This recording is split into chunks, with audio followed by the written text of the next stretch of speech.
श्री कर्मा जी नाम की एक भक्त वत्सल देवी जो पुरुषोत्तमपुर में रहती थी, नित्य ठाकुर जी की सेवा में खिचड़ी भोग अर्पित किया करती थी। उन्होंने ठाकुर जी को वात्सल्य भाव से देखा था, उस हिसाब से उनको बालक के रूप में ही वे पूजती थी। बड़े प्यार से अपने हाथों से वे नित्य खिचड़ी बनाती थी।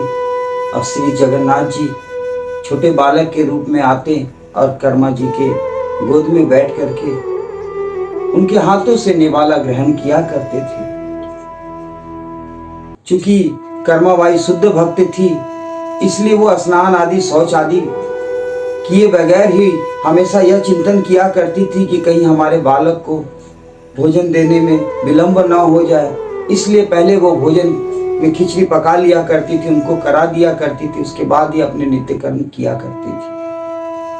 एक दिन घूमते फिरते दक्षिण से एक साधु आए उनके यहाँ पर। उन्होंने कर्मा जी के इस भक्ति भाव को देख करके उनको सलाह दिया, कहा कि आप शौच आदि नियम आदि का पालन करो, सुबह प्रातः पहले साफ सफाई करके स्नान आदि करके तब जाके उनके लिए भोग का निर्माण किया करो। अब कर्माबाई सोच में पड़ गई,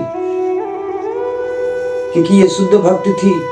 इन्होंने दूसरे दिन ऐसा ही किया। प्रातः उठ करके ये सर्वप्रथम साफ सफाई में लग गई, उसके बाद खुद को स्नान शौच आदि करने में लग गई। इस कारण काफी विलंब होने लग गया ठाकुर जी को। जगन्नाथ भगवान इस मध्य में कई बार आते और देखते खिचड़ी तैयार नहीं है, वापस चले जाते। फिर थोड़ी रुक करके फिर वापस आते, देखते खिचड़ी भोग तैयार नहीं है, पुनः वापस लौट जाते। इस तरह क्रम करते करते मध्य पहर हो गया। तब जाके जब खिचड़ी तैयार हुई है तो ठाकुर जी आए भोग लेने के लिए। तभी मंदिर की घंटी बज गई और उनको वहां पर भोग 56 भोग अर्पित करने का समय हो गया। ठाकुर जी ने जल्दी जल्दी में 2-4 निवाला अपने मुंह में ली और ऐसे कुछ खिचड़ी के को हाथ में लिए हुए भागे हैं और ऐसे खाते हुए बिना मुंह पोछे हुए पहुंच गए हैं मंदिर पर और जाकर के अपने रत्न सिंहासन पर आरूढ़ हो गए, बैठ गए हैं। जब पांडा ने भगवान जगन्नाथ जी के मुंह को निहारा तो वह देखा कि जगन्नाथ जी के मुंह पर तो खिचड़ी लगी हुई है।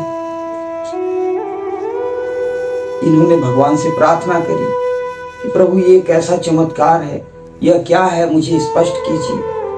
तो भगवान ने कहा कि देखो ना कर्माबाई मुझे डेली नित्य खिचड़ी भोग में प्रदान किया करती थी। एक साधु आकर के उसको शौच नियम आदि का पालन करने को बता गए, अब जिसके कारण मेरा भोग में विलंब होने लगे और सारी घटना उस पांडा को सब बता दी। पांडा ने तुरंत उस साधु को बुला करके कहा कि जाओ जाकर के कर्माबाई से समझाओ जाकर के। यह साधु तुरंत गए कर्माबाई के पास में। उन्होंने कहा कि जैसे आप भोग लगाती हो भगवान उसमें ही प्रसन्न है, क्योंकि भगवान तो भक्त वत्सल है।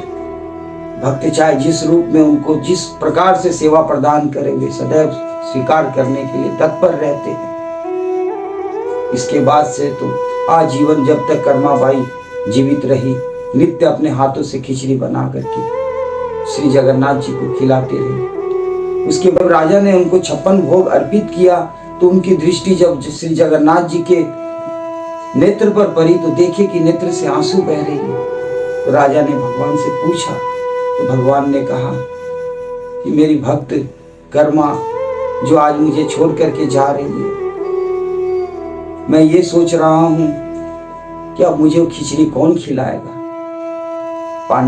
राजा ने कहा कि बेशक कर्माबाई जैसा खिचड़ी तो हम नहीं बना सकते, किंतु आज के बाद से नित्य आपको कर्मा के नाम पर खिचड़ी प्रदान की जाएगी। और तब से ही यह नियम हो गई जगन्नाथपुरी की कि श्री जगन्नाथ जी को 56 भोग के साथ साथ खिचड़ी का भी भोग लगाया जाता है और यह करके निवेद किया जाता है कि कर्मा भाई की खिचड़ी धन्य है भक्त कर्मा और धन्य है भक्त वत्सल भगवान, जो भगवान भक्त के हेतु हमेशा समर्पित रहते हैं।